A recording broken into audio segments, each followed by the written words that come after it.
We don't have a president. We had to pass by through the Syrian Hawages. It was the only bad memory that we had. Otherwise, Lebanon for us was heaven. The Aounis, so Michel Helou and Hezbollah mostly bringing everyone around him. I was lucky enough to be outside of Lebanon at the time. I tried to not spend my time doing what we call fahs dam, basically blood testing everyone. Ahla wa sahla, let's work together. This is essential because we need an extremely solid structure. In the early 90s, I had so much hope for this country, and then everything collapsed. Definitely Samir Franji would be a disaster. You know, as Samir Asir used to say, الإحباط مش قدرنا.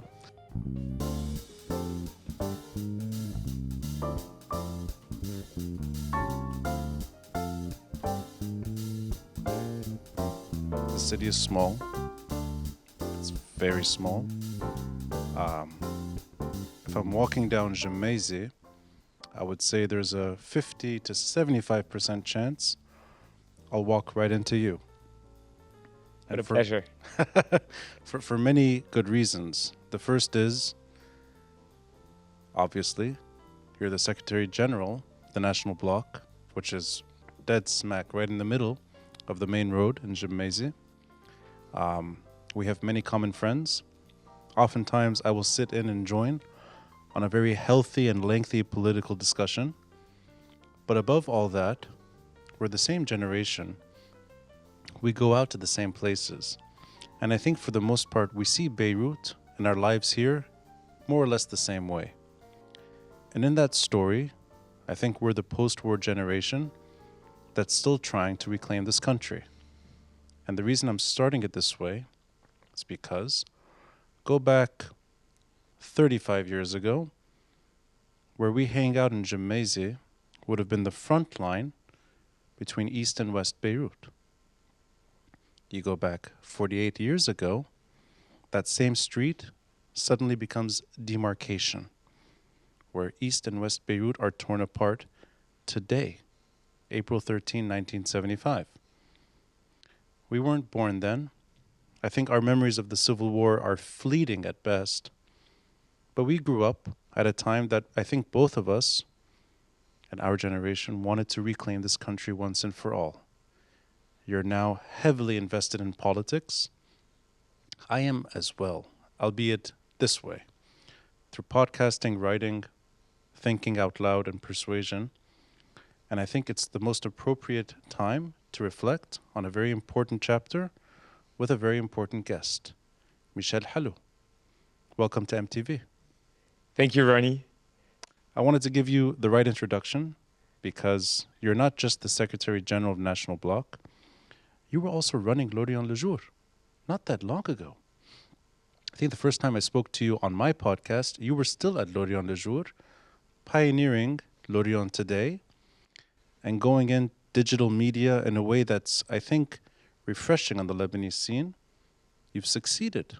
You have a respectable English outlet a lot of us turn to. And you're also, I think, part of the scene. You ran for parliament. You're running an important Lebanese party that's faced now with many issues. Whether or not the municipal elections happen, I think it's too soon to say. But regardless, I think politics and you, they go hand in hand. But let me start with the earliest memories you have of how maybe you grew up thinking about this country. When I was a kid, all I thought about was the Syrian occupation. This is after the Civil War.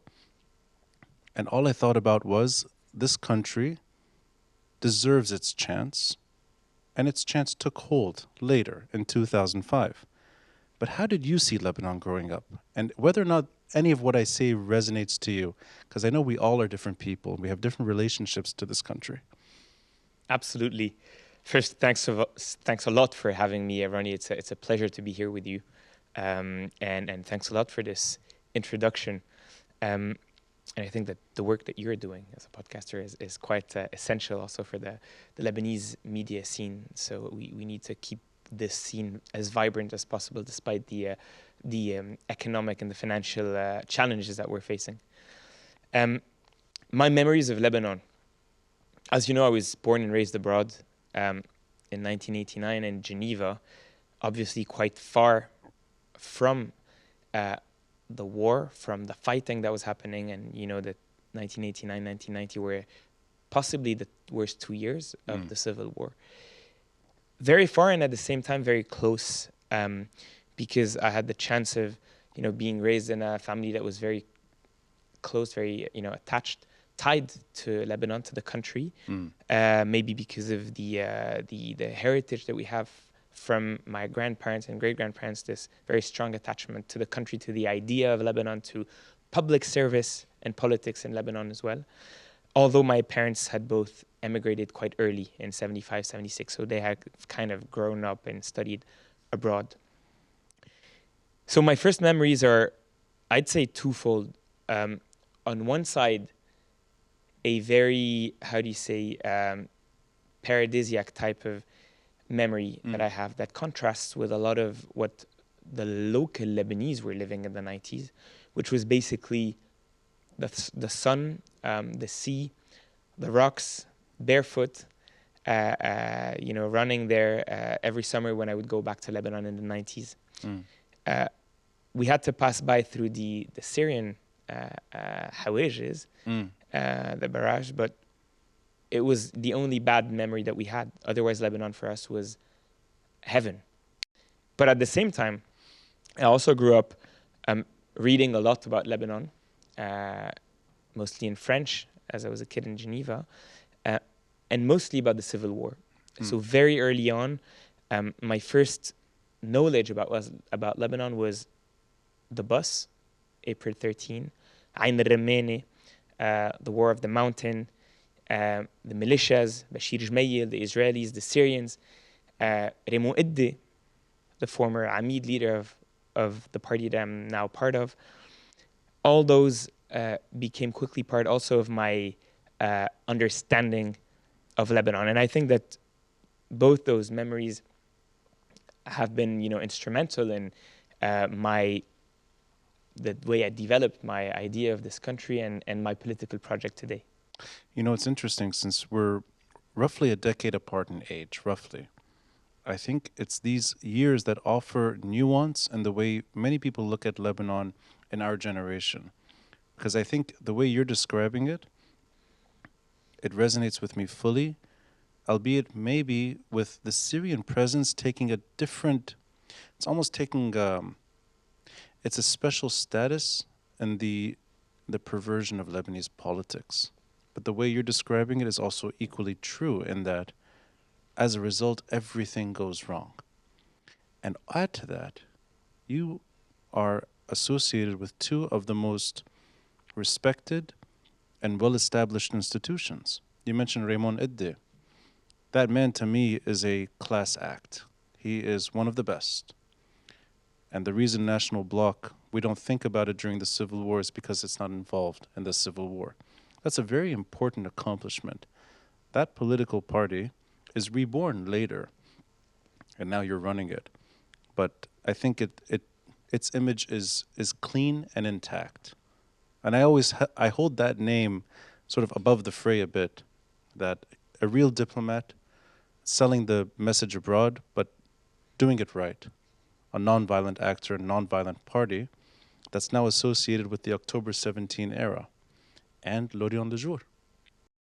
Free expression, the written word. Among my favorite Lebanese writers have passed through l'Orient du jour. And I think despite all the competition now, which is all over the place, local and regional media, it's still on its own. It stands tall. So these two institutions, and the way you defined it as well, you kind of belong to both in different ways, which I think is a great asset to the next generation.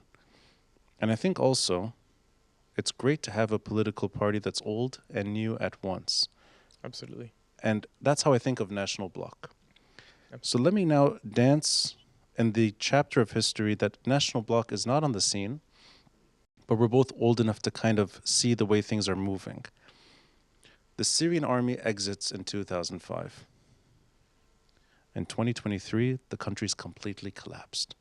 These 18 years that have gone by. If you're able to maybe focus in on a structural problem that you see that is still with us right now, post Syria until 2023. Is there something that comes to mind to you immediately, or is it a basket of items that come to mind? And the reason I'm starting it this way is these are the lovely debates we've had in person and the endless debates I've had online, on my podcast, sometimes here. Sure. And I think this is a great format to go through it. Sure. And I maybe in there, how National Bloc today represents those ideas. Well, I think that what characterizes Lebanon through all this period from 2005 till today is the absence of state, and the absence of state due to mostly the absence of sovereignty as a whole. It starts with the presence of weapons, of a militia that is still present, Hezbollah, that has kind of, taken over the military power that was in the hands of the Syrians before 2005, and that then shifted to their hands. But it also extends to this whole mafia militia concept that is actually quite true and that developed gradually, especially after crucial years 2009, 2010, 2011, 2014, when Saad Hariri decided to kind of drop the International Tribunal. All those years where there's been kind of, a lot of concessions that were made, and where actually the whole political class went into this absolutely crazy, show of corruption and of destruction of the institutions, basically. So what has been going on since 2005 is, despite some artificial, periods of prosperity like 2009-10, where we thought that we had economic growth because there was a lot of, petrodollars coming in and a lot of inflows of capital. But the reality is that the country's institutions and its economy were actually not doing well at all. So during this whole period, it's been gradual decay and destruction of what remained of the state of Lebanon. So I'm going to get into that, the issue of having a very fragile, ungovernable country where the state is fleeting. But I just wanted to check in on one thing. Hariri dropped the tribunal? It dropped in a sense that he declared in January, February 2014 that basically this wouldn't be his main political battle. Oh, sorry. I'm not saying he dropped it officially, but it was, in a political sense, it was big. Right. It was basically, I'm not going to make all my alliances and I'm not going to decide everything based on the tribunal. Right. Okay. And this is what led to the 2015 gradual deal, and then 2016 with when he comes back. Exactly, when he comes back, and on March 14, actually 2016, I think. That's right, yeah. And then does the whole deal with the Aounis, so Michel Helou and Hezbollah, mostly bringing everyone around him. The state. And maybe the tribunal can feed into this, but doesn't have to take precedence here. I look at the state as unable to recover post-Syria withdrawal for many reasons. One of them is what you're describing, meaning access to power usually is done in a way that's bad for politics. And the way you described it is accurate. Hariri returns after making concessions that are horrible for the future of Lebanon, yet it gives him access to power. And I think the same could be said for the Michel Helou Gibran Basir camp. Their access to power through Baabda is done in could be one of the most destructive ways possible for the presidency and for the country. Add to that, we know how Nabih Berri survives in this country, in politics. I see all of these people as doing the wrong things all the time, not because necessarily that they're born that way or that that's their goal per se. I think of them as facing the same dilemma reformers faced in the 1990s, up until 2005. Meaning that they're facing the same thing that we grew up with, albeit in a different way. And I'll make it sort of more focused. I can't think of one decision that these actors could make for the benefit of Lebanon, while that paramount problem, and you described it accurately, what Hezbollah inherited from the Syrian withdrawal. I see good and bad people unable to do more. But maybe I'm wrong here. do you see it in a different way? Is there more agency within individuals to do better, even when that paramount problem is still with us? Yes, definitely. So, and I think this is critical. I think it's very important, on the one hand, to be able to say clearly things as they are, which is that today Hezbollah is the main threat to the establishment of a state in this country, and Hezbollah as a whole. So that is the weapons, but that's also the ideology around those weapons. That's also the foreign influence, because decisions are not made in Har Tahrik, they're made in Tehran mostly. This is also the whole threat on peace in the region that is going, and on the diplomacy between, relationship between Lebanon and its neighbors and its environment. It is also the impact of Hezbollah on society, and the gradual brainwash that has been going on for the last 40 years. The schools, the services that go with them and that help us brainwash, the hospitals, the Boy Scouts, and all that stuff. This is extremely dangerous, and I think it really goes against the idea of an open and tolerant Lebanon. And I think it's actually not, it doesn't mirror at all the traditional idea of the traditional values of the Lebanese society, and in particular of the Shia Lebanese society. So I think this is extremely dangerous in many aspects. Now, this does not mean that everything in politics only relies on facing Hezbollah. I think this is not true. I think there is a margin of maneuver to do stuff. Obviously, this margin of maneuver has also, been reduced over the years, and today it is true that Hezbollah is really blocking everything. I think they're blocking, obviously, sovereignty of the state, the monopoly of power, of legitimate power within the state. They're blocking justice. We've seen this with August 4. They're blocking justice also in everything regarding financial reforms. Hezbollah has actually become kind of a supporter to Riyad Salemi, which is also very interesting, and shows how this whole mafia militia thing, the concept of manzouma, actually exists and is true. So it's true that the margin of maneuver has been reduced. But it doesn't mean that since 1990 till today, there was no options of doing something different. And there's been very interesting tentatives. There's been a lot of movements, a lot of campaigning, a lot of activism, be it in the 90s, in the universities, and actually at the time it was pushed a lot by the Aounist movement. That's true. That were actually doing quite an impressive activist work in front of the Syrian occupation, and they were not alone. There was also other parties there. I remember, August 2001, I think at the USG, there was also, very important uprisings and protests against the Syrians.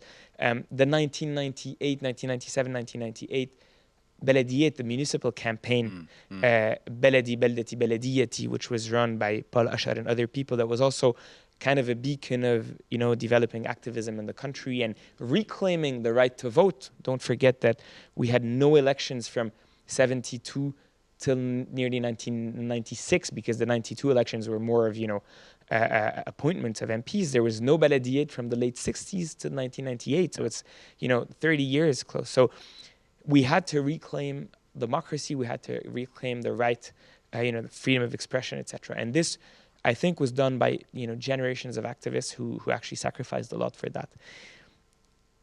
After 2005, it became more of a polarizing period where, the only fight was between the pro-Syrians and the anti-Syrians. It was more difficult for civil society to express itself. But still, within March 14, I think there was also some margin of maneuvers to do good political work, to do respectable legislative work. And it actually has been done between 2000 and 2005. We've seen some interesting MPs suggesting, a lot of proper lawmaking. So there were improvements. It's not true to say that everything was a disaster and because of Hezbollah we couldn't do anything.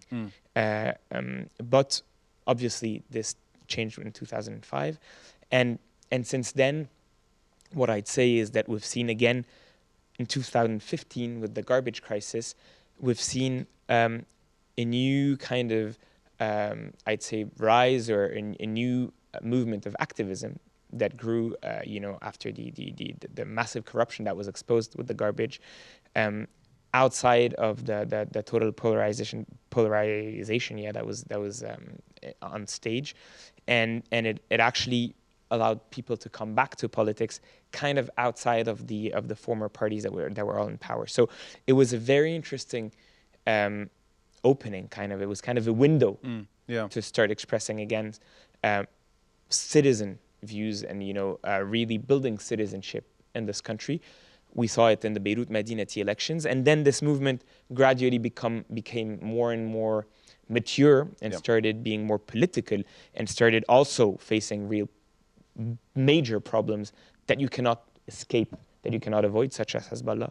And I think that this was also an important phase. And the kind of peak was October 2019 and then the 2022 elections. And I think that we need to build on those to show that, yes, first of all, the Lebanese are still interested in politics, despite the despair that we're going through now. Second, there is a chance for non-sectarian politics. There's a chance for secular politics, for a secular vision of Lebanon as a whole. Its society, its culture, its institutions, its elections, its politics. And I'd say third, those movements can be really political. They can take this, what we're doing as a party, as Kitle Wataniye, the National Bloc, we can take very clear stances on many topics, be it the regional diplomacy and the neutrality that we want to advocate, be it the matter of Hezbollah's weapons, be it question of justice, question of financial reform, and the distribution of losses, for instance. Those are all very political questions. So we cannot limit this, this new movement in politics, movement as a whole, this new, let's say, sphere, dimension of Lebanese politics only to activism and to civil society movements. No, those have to become the new leading movements in Lebanese politics. You've graciously offered me a few roads to go down. So I appreciate the way you framed the whole journey, which is really, it fast forwards right up until now and how you see maybe your own personal role in politics. I'm going to cherry pick a bit before we get into the more pressing concerns, the more recent issues. I want to cherry pick a bit.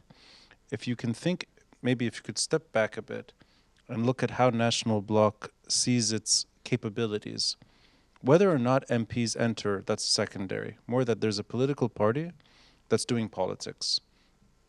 And maybe among the few that's actually fortunate, and that you can stand in a way a bit taller now and do at least express the right things without being burned. So in a way, I think there's an advantage here, and that you're an established party without being under severe pressure right now. And a case in point could be MPs sleeping in Parliament, or for that matter, MPs being condemned day and night for not doing more.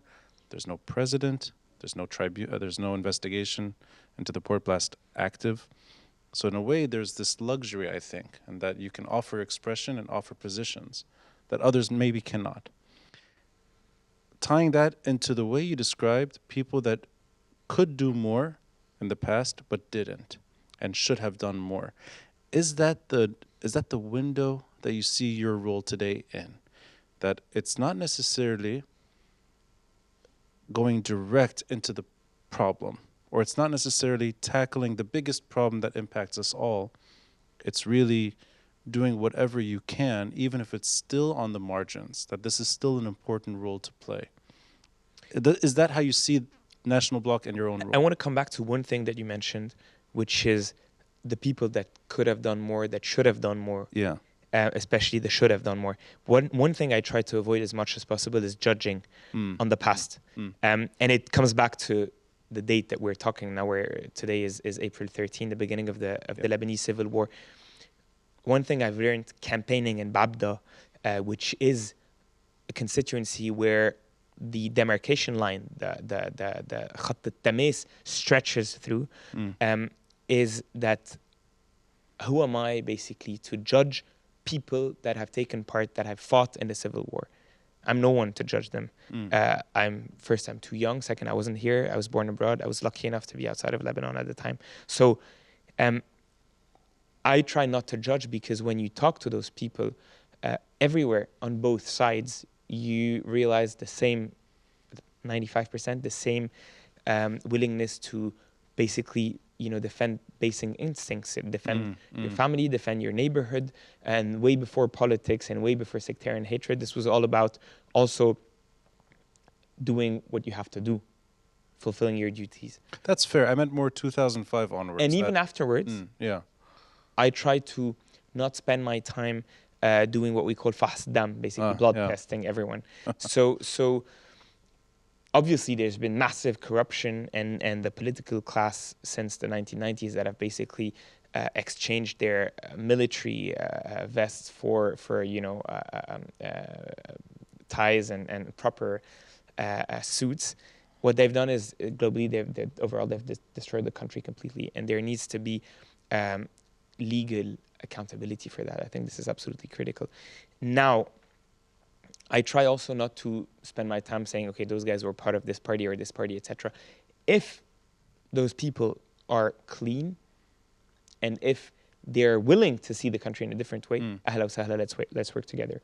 Now, coming back to the margin of maneuver that you're asking me about. And it's not, I'm not asking it in a way that, I'm not trying to make it sound small. It's more like that is the window only. That's true. Maybe the window cannot be lifted higher. True. I think that now we're a bit like many activists were in the 1990s. We're not yet in power. And in a sense, this can also kind of shield us from the extremely difficult situation the country is in now. So it's very hard to be an MP now. And I think that people underestimate that.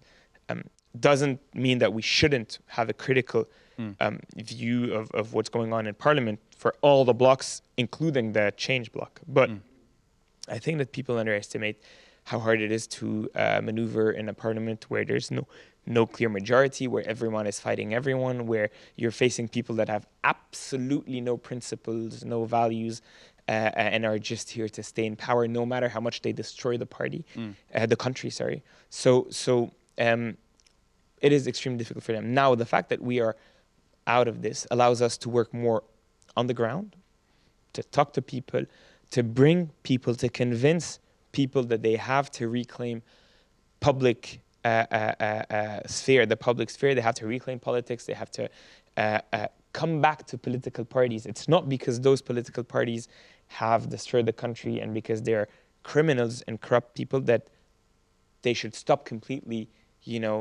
being part of political parties or basically dealing with political parties. So this is critical. It also helps us develop our ideas. It helps us growing our structure. It helps us get prepared for the upcoming elections. Helps us find new candidates. And all of that is absolutely essential. So this is what we're focusing on now. We want to be much, much stronger. We want to be much more organized in Lebanon, everywhere across the country, from Tripoli to Nabatieh, from Baabda to Baalbek, from Sur to the diaspora. We're working in Dubai, we're working in Paris, we're working in Geneva, London, Madrid, in the US and in Canada. This is essential because we need an extremely solid structure, coherent party with a real freedom of movement inside and freedom of expression inside, obviously, but also with very clear and coherent ideas to be able to weigh in afterwards and to have an impact on the political sphere. And I think this is also something we've underestimated, is the need for structured political parties. My goal, for instance, in 2026 is not just to become an MP on my own. 2026, okay, so it's fast forwarding a bit now. Exactly. My goal is not just to be an MP. My goal is that we, as Kitli Watani and potentially as other allies, are able to form a strong and wide parliamentary bloc. We'll get in there. And actually, I want to dedicate an appropriate time to really exactly that, hard politics in a time of absolute crisis and what you're able to do still. But allow me to go one step further in that framework, because I think it's quite nice. You mentioned your parents left in 75, 76. My parents did as well. They left in 1976. They fled the civil war through Syria. From Tripoli, they couldn't get to the airport in Beirut. They took that long journey to Damascus, and they were gone. Ended up in Texas. So I was born in Texas. So they leave in the same time. Absolutely. And now they become the diaspora. They're the Lebanese that love Lebanon abroad. Some return to Lebanon and some enter politics in the 90s. And some of them are reform-minded politicians. And they're very young, and maybe they're younger than us when they return. The name that always comes to mind is Bassel Fleihan, because he's one of us.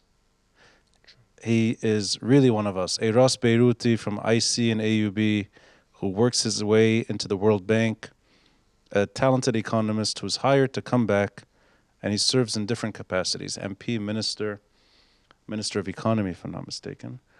And he's ultimately killed, sitting next to Rafiq Hariri. But that's the kind of person that I always think of when I think of civil society entering politics. I can't help hear anything but repetition. And I feel it now that we're not diaspora, we're here. But we were diaspora kids. Absolutely. You come back maybe a little later than me, but by the early 90s, I'm here. And I can't just, it's not that it's history repeating itself, that doesn't happen. And I know people like to say it echoes, it doesn't repeat, but it is familiar. What we're going through reminds me of what our parents did.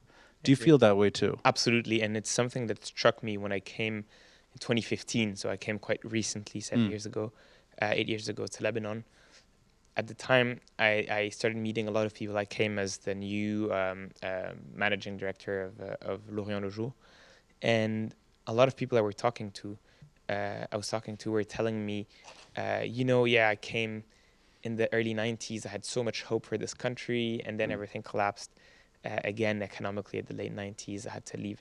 Other people that came early 2000s, and then after 2005, the situation got worse, and the war in 2006, they had to leave again. Yeah. Other people that came in 2008 and 9 because the economic situation was not that bad, right. and again had to leave. So it feels like we're trapped in some sort of a cycle, and I think it actually has very strong psychological effects because there's patience and determination and persistence have also their own limits.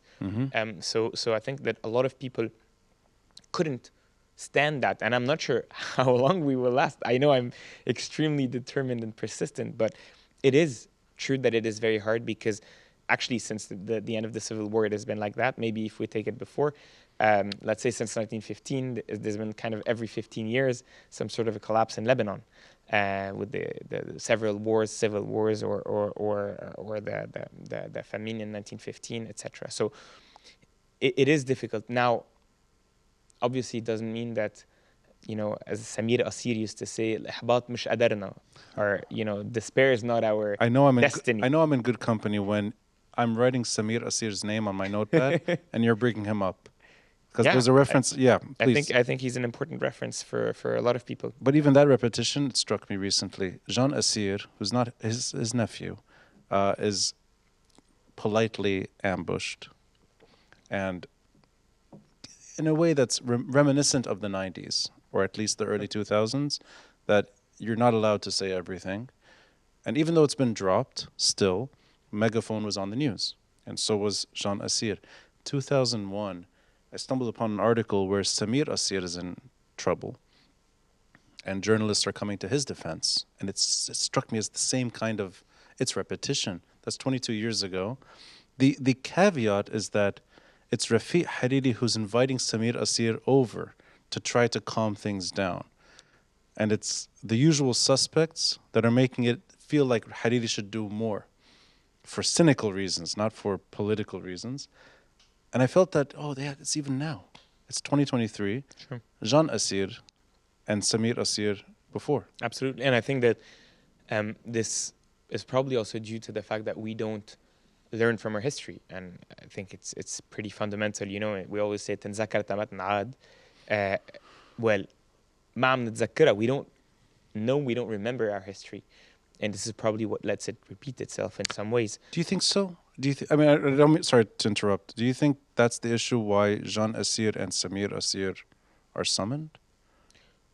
This is a more specific thing, which is that we haven't been able to build a state, and we haven't been able to really, protect our institutions and have, and really sanctify kind of freedom of speech, and that this how do you say, a security system, the Syrian system that was present in the 90s and until 2005 has kind of perpetuated itself, is kind of still present, although not in the same way as it was. I think we have much more freedom than at the time. But yes, indeed, this is still present. But yes, it is because we don't remember our history. If typically we don't, as you know very well, we don't learn our history. We don't talk about the Civil War in classes. We don't talk about Lebanon after 1943. And I think that as long as we don't have, as we don't do this proper work of remembrance, or some sort of work that was done after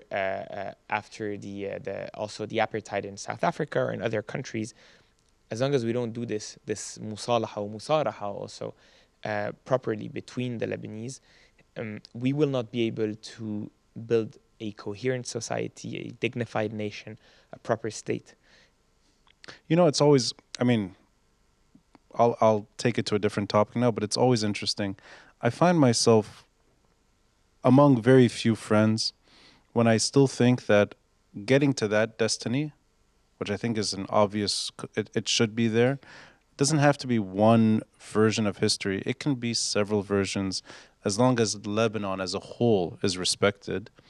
And I think Kamel Salibi has that way of doing it in House of Many Mansions. It's okay to have diversity in history as long as it doesn't lead to dysfunctional, ungovernable catastrophe. So having that is okay. But I always think, and I could be wrong in the long term, I still think it's that security problem that we inherited in the early 1970s that will still prevent you and me and the best of us from doing more. But that's the debate that I've had for a long time. And I think it's mixed. So it's if you're talking security, you're talking geopolitics and foreign interventions. Clearly, it is foreign interventions have affected the country massively, starting with the Palestinians, and with the impact of Palestinians' armed presence in Lebanon and their project of a state within a state, going through with the Syrian occupation, with the Israeli occupation, which was also massively destructive for the south of Lebanon and for Lebanon as a whole, and for Beirut and for the mountain, until 2000. Plus now with the Iranian influence that is extremely strong, and the fact that we've been, caught into this war of axis. So obviously this is a disaster, but it doesn't mean that this is the only reason.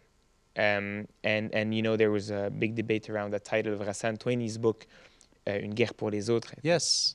And now it can be construed in different ways, but clearly it is not true to say that the war of Lebanon is only the war of other people. It is also the war of the Lebanese, and I think that here there is a very deep and profound work that has to be done on Lebanese, by Lebanese citizens in this Lebanese society. And typically when we talk about exiting sectarianism, which was the major slogan after, especially in October 2019, and which a lot of us were chanting in the streets, including me. Then I realized, let's say I got a bit more mature gradually. All of us, we learned along the way, and realized that this is not just shi'ar, it's not just a slogan that we can execute in 2 seconds, let's just erase the sectarian laws in Lebanon and we're done. It's not true. I think that the fundamental work that has to be done, exiting sectarianism, is essential, I think, to be able to build a proper country, a proper state, and a proper coherent society.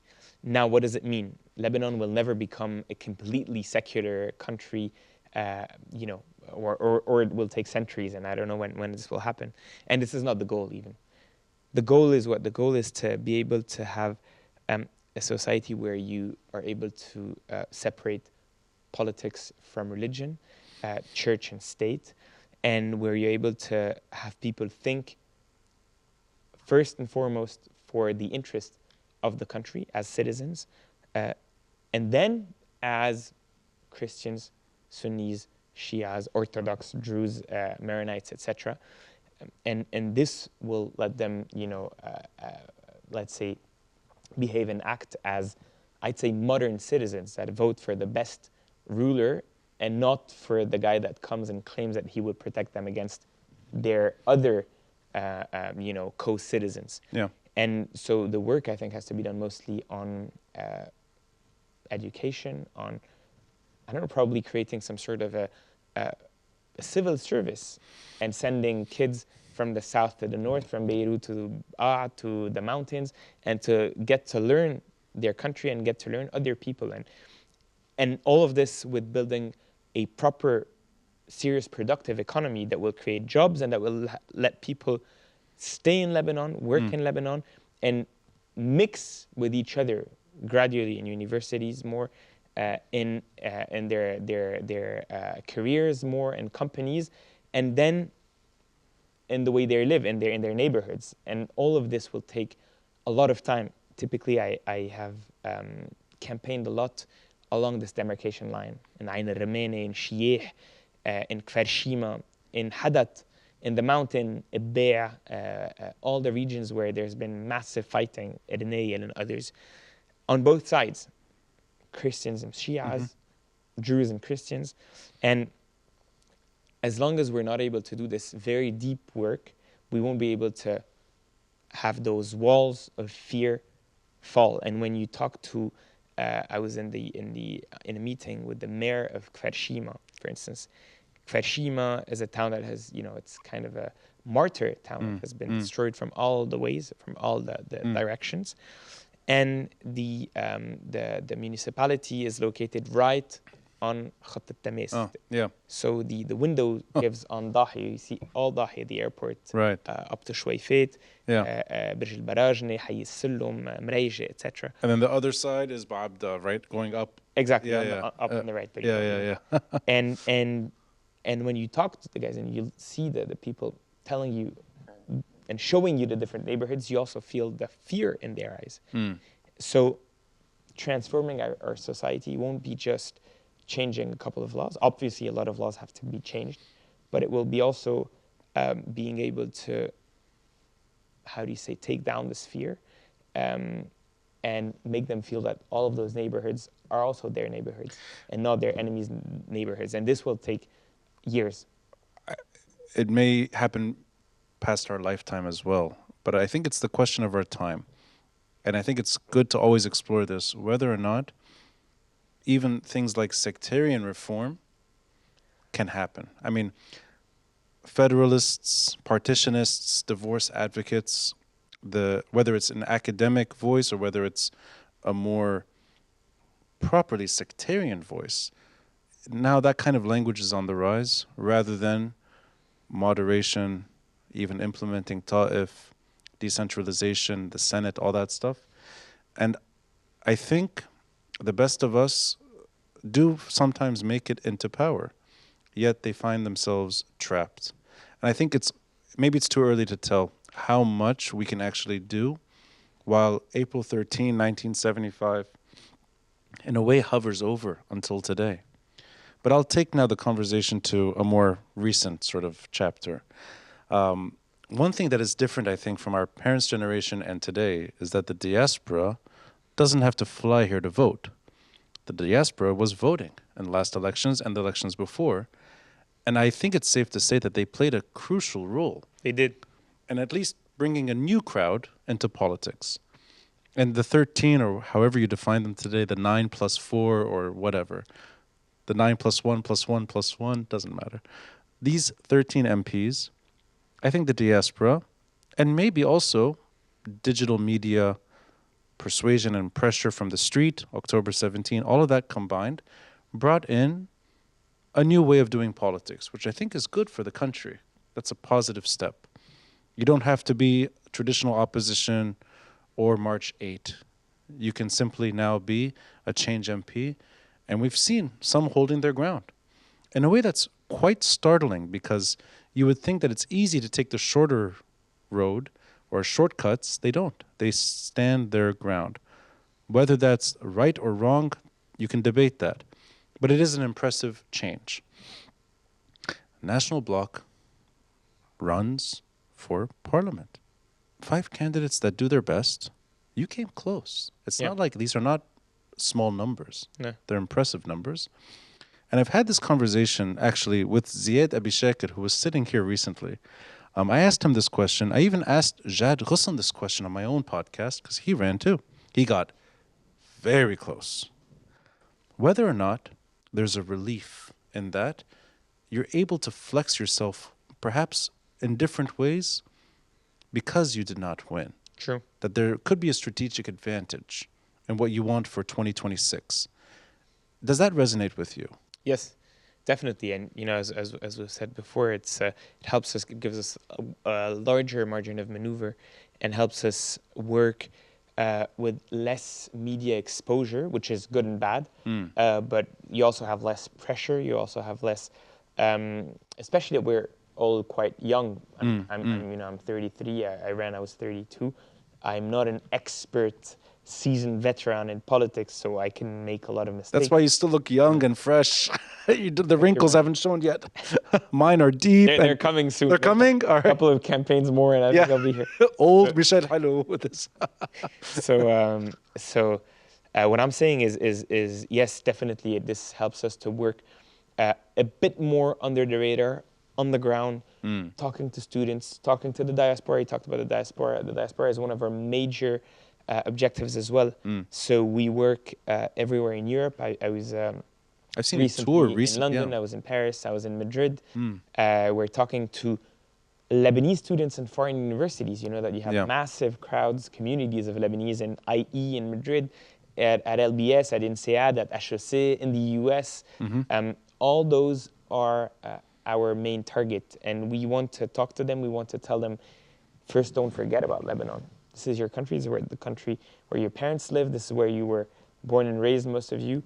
And this is a country where you can come back and live in prosperity if you do commit to at least give minimum of, the sense of interest for politics and for reclaiming your state, your country. So we're doing a big bet on all those people, especially the young ones, because they're the ones that are able to think with the most, in a very free mind. They're able to think outside of the old sectarian traditional box that has been set, unfortunately, because of 15 years of civil war and occupation, etc. So this springboard from 2022 to 2026, we're now 1 year in.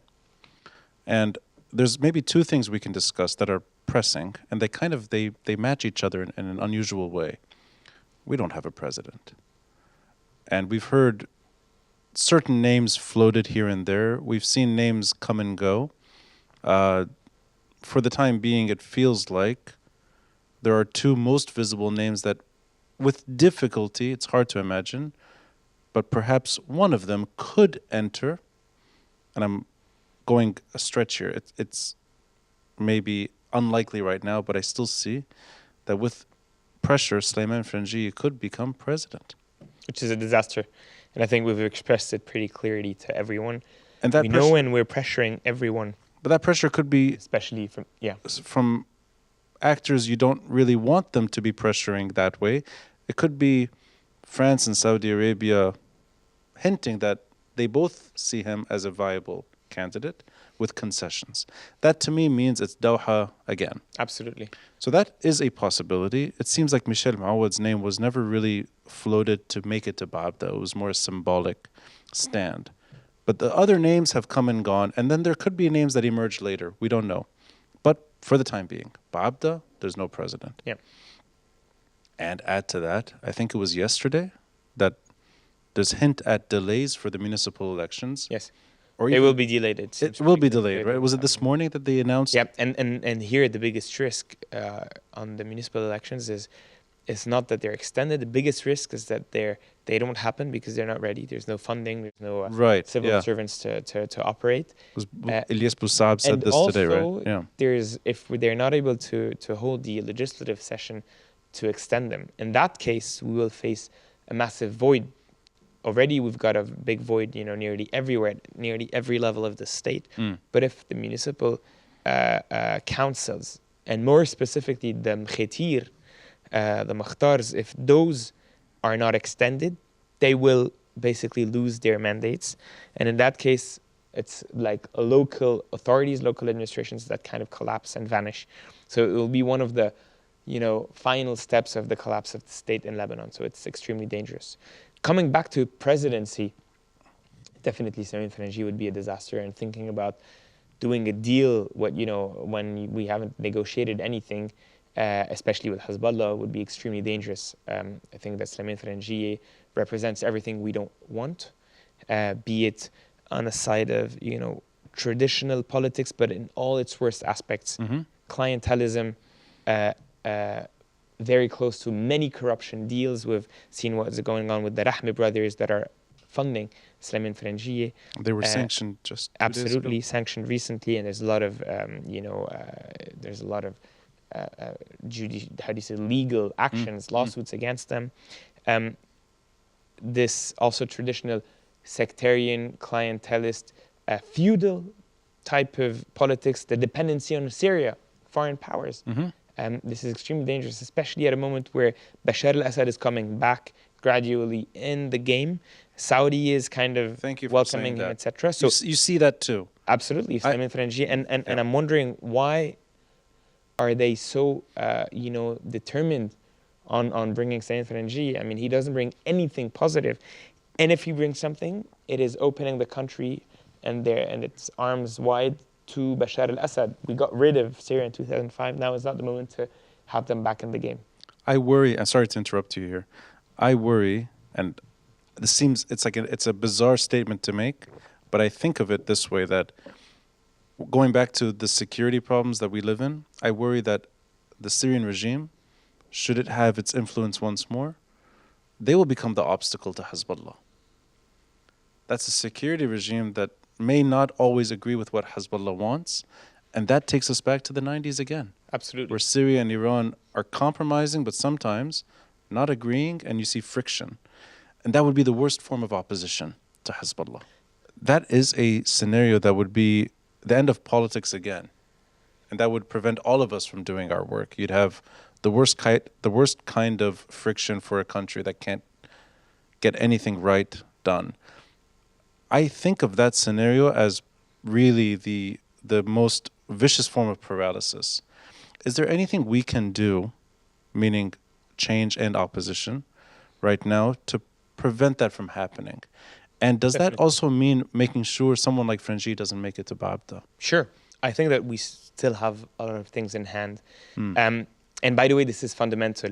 A lot of people believe that, khalas, we've lost the country. Let's just, nestaslim, basically. Yeah. And we basically stop fighting and we leave, we emigrate, or we just, close, we just, we retract ourselves in our bubbles and we forget completely about what's going on around us. This is not true. This is very dangerous to do that. But we still have a lot of things in hand. Lobbying, pressuring, using the media, there is still a very important margin of freedom of expression, a media freedom. We have, despite all the influences on the media, you still have some good media outlets, and within media outlets, you have some good and some bad stuff. So let's, benefit from that as much as possible. We have a vibrant diaspora that is able to influence foreign countries. We have, elections coming up. Let's not forget the value of elections. A lot of people are like, let's not take part in elections. In any case, they're tricked and stuff, and they're rigged, and we won't get anything. This is not true. There are elections. Obviously, they're not perfect elections. We're not in Norway. But believing that we can boycott everything and sit on the side and just throw slogans at the people in power will not get us very far. If you look at the country, at the region, Syria, look what happened with the country, Iraq, Palestine, etc. The whole region has collapsed completely. So let us not underestimate the value of elections and of the democracy that we still have in Lebanon, despite all of its weaknesses. Regarding the presidential elections, pressuring France works. It does work. We need to raise the pressure on France and on other countries. Do you think they heard it, though? Did they? We all said it in different ways. They are hearing it. They are hearing it. And we need to raise the pressure. I'm not guaranteeing you that it will work, but I can tell you that they hear it, and I can tell you that they're affected by it. And we need to do that, and to do that in a wider and stronger way. And we also need to not only fight against Samin Faranji, we need to fight for other candidates. So the goal is to come up again, as was done last summer, with a presidential initiative that will come with decent names of good candidates that could be accepted by most sides, and push them. And I think that this is the role of the Change MPs, because they have the ability to not be part of any camp, and thus they have, I think, more freedom also of action in that specific domain. I know that you're not, you hear conversations. I know you may not be directly involved in the behind-the-scenes discussions all the time, but do you sense that it's the names that have been floated already? So in other words, a candidate that I think could be that kind of person, someone like Ziad Baroud, or even the more recent names that have emerged, like Jihad Azor, for example. Do you see that kind of person, knowing that they're not able to do everything, they will enter Baabda with limits that are set by default? But do you think it's one of those kinds of names that will eventually make it to Baabda? I hope so. I hope so, because this will definitely be much, much, much better either than Michel Helou or than Samin Faranji. Those are people that have good credentials. Those are people that are Michel Mawad, you meant? Michel Mawad and No. Oh, Michel Helou as former president. Oh, sorry. Yes, yeah. No, right. those are. I mean, they have nothing to be compared with those people. So definitely those would be very good assets, and they will give back a bit of hope to the Lebanese. Jihad Azor as the head of the regional head for the IMF obviously would be a very good pick because of his credentials for implementing a plan. Now, I don't know him personally. I haven't tested it. So we are not officially supporting any of them today, but we're definitely working close with the other Change MPs and some opposition MPs to try and come up with another new, strong initiative that can be supported internally by many Lebanese, and also externally by some foreign powers. I will wrap it up with municipal elections and the future for the National Bloc and over the coming years. So I want to go one step further. I know Jihad Azor, and I know that he's a credible person, and he is a very well-respected economist. I think actually he's the kind of person that I would like to see in power. But I also think that kind of person, knowing the limits set, would not address that security issue because they can't. Is that a fair assessment? Meaning that anyone you see today in power, the good guys too, or the good girls one day, that they're entering Baabda knowing that that's a problem that's also beyond them. And saying it otherwise is really, it's wishful thinking. I agree with you, but I think that the security issue, if you're talking about Hezbollah's weapons, for instance, has to be addressed in elections. This is where we really shift the balance of power. If we're able to get a proper majority that has a very clear position on sovereignty, well, then you actually change the balance of power, and then you can address it. And if you can combine this with a good president that has a clear position, even if he wasn't able to do something on his own, like most probably the new president will be, plus a decent and proper government, well, then things can change. And so then really you can start addressing the issue. I'm not saying you're solving the issue. I'm saying you're starting to address the issue properly. And then you can also, doesn't mean that you will start directly by, taking away Hezbollah's weapons. This won't happen. What you can do is work gradually, work on the borders, work on the port and the airport, on the customs, work on drug trafficking, work on the financial institutions that they have and that are not legal, Qard al-Hassan and others, work on diplomatically isolating them, etc. And then I think also this is absolutely essential from a purely Lebanese political perspective, we need to, and social perspective, we need to show that there is a so quote unquote Shia alternative to Hezbollah. There's an alternative for people in the south and the Baddahi to vote for good candidates that can be Shia candidates and that are not Hezbollah, that are liberals, that believe very differently from them, that are secular, that have a very clear vision on sovereignty. And this is what we're working on. So we are campaigning everywhere in the country. And for us, breaking the hegemony and the monopoly of Hezbollah on today the 27, I think, Shia seats is a huge priority. Let's go a bit down the future and include municipal elections if they happen in the near term. The difficult journey we're all in. I think it's hard to find today any opportunity that's real and take it because things are so bad in every way possible. This includes no IMF deal on the horizon. So you can imagine the economy really crashing. And maybe it's safe to say it hasn't officially crashed. The crash is still ahead of us, which is really bad. And no investigation into the port blast that's worth anything.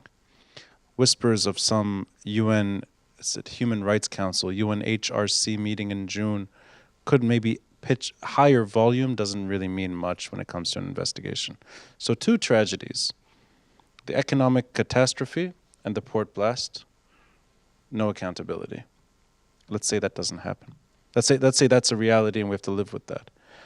No president in the near term either. A good or bad president, it could be well into the summer, we don't know. And a group like the National Bloc that's struggling but still playing politics. You know, the most rewarding conversations I've had about politics, I think, happen either just outside the National Bloc or inside the National Bloc. It's beautiful to hear that. I mean that. Ronnie. I mean it. And it's with others that ran for elections. It's with literally activists, youth activists. Some of them were not even in National Bloc until recently. They're friends from Min Tishreen during the October 17 protests that are now official members of the National Bloc. You guys have internal elections. You're playing politics in a way that's a very appealing method. It's the right way. You're not abiding by the way you would define sectarianism, meaning that I think the National Bloc could be associated maybe with one community in its history. Today it's not. It's a diverse grouping of people. Absolutely. Sitting in your chair was a friend of the National Bloc, Iman Tabbara, one of the most impressive minds I know. And she's associated at least with the National Bloc. The names can go on. Those conversations happen there. Even on a weekly basis, you actually sometimes have a jalse in the National Bloc. So you can even get to know others who are not National Bloc members. Those are very impressive, rewarding exchanges. So all that is said. I recently, this is a subjective way of an analysis, I see that you've brought in a big group of people from October 17, and you've also found a way to bring somebody like Sami Jmail into the National Bloc, and photos and handshakes and discussions. That, I think, is exactly how politics works. You're able to do both. Talk to the youth, the activist, talk to an established party. Absolutely. And find common cause. And I think that this is how the major progressions, the major advancements have been done in Lebanese politics. If you look at how March 14 was built, it was built on people being able to talk to each other. People that had fought each other during the Civil War, people considered on the left, pro-Palestinians, people considered on the right, that at some point said, we need to sit down together, we need to talk to each other, and we have today a common cause that is way above any other cause, which is reclaiming our freedom and our sovereignty.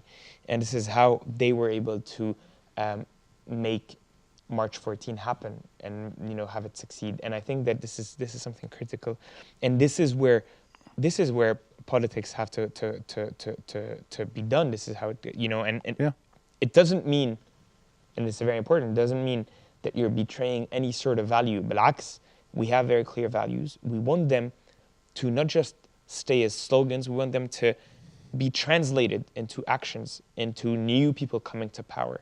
And that means today, if there is a major cause, well, let's talk about it. Let's talk about it with everyone. If we're able to find a common ground, it's fantastic. If we're not, at least we would have tried. There's sticking to our values very, very strictly, and this is how we're working together.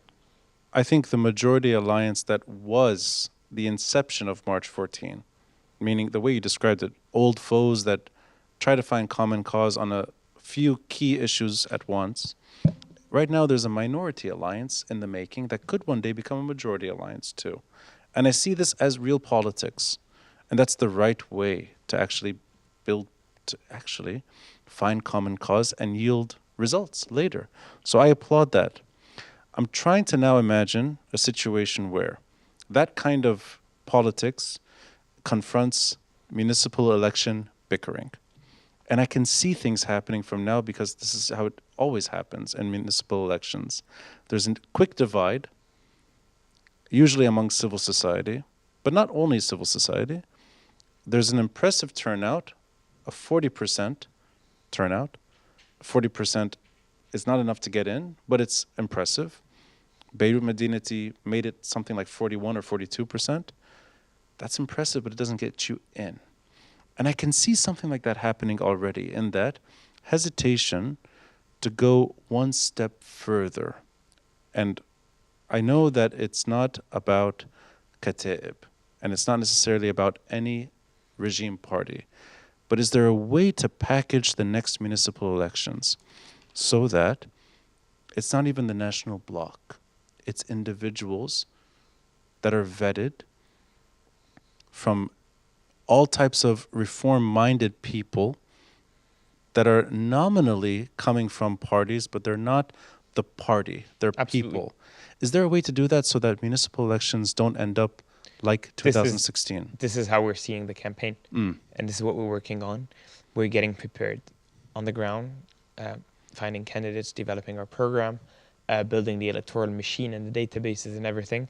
And the goal is definitely to build a common list with those people, with those common-minded people, and we're talking to each other.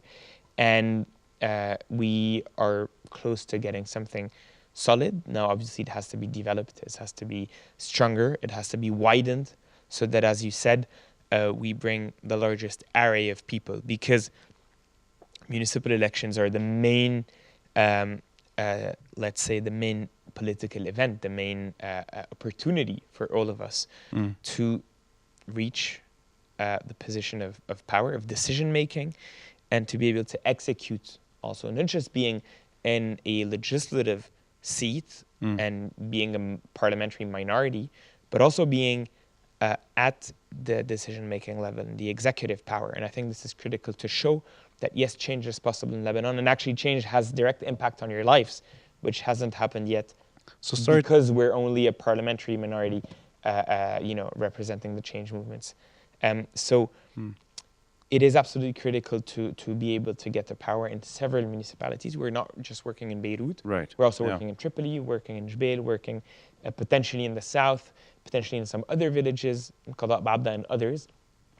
And then this will also help us bring more people to this change environment and help us build stronger on the way to the 2026 elections. So sorry to wrap it up with a very blunt question, but could that imply names that are not yet so comfortable among certain October 17 groups, so that it really is forcing the issue to be an individual-led momentum, not a political party? I think that we all agree that it has to be based on criteria and on candidates. So program and the criteria are within the program, and good candidates and criteria on the candidates. And based on that, I think this is the way you really are able to build the strongest alliance and the widest alliance possible. I think it's a winning strategy. And I know that it may not happen right now, but when it happens, it is always impressive to hear that language coming from an established party that represents October 17 a youth-led group that has someone like Raymond Edde in its DNA, a person like you who's making that transition possible, who's heading the National Bloc, and also somebody with a flavor for what persuasion sounds like and should look like in the written word and online. I think there's a lot of advantages for having you running one of these parties, in particular the National Bloc. And I hope our kids, when they listen to this episode, they're not listening to something that we heard our parents talking about. I think it's time to end April 13, 1975. And I hope we see that end in our lifetime. I believe that our program, actually, and our project for the country is to end the civil war. This is what we're here for. That's what I'm here for too. On that note, Michel Helou, thank you for joining MTV. Thank you so much, Ronnie.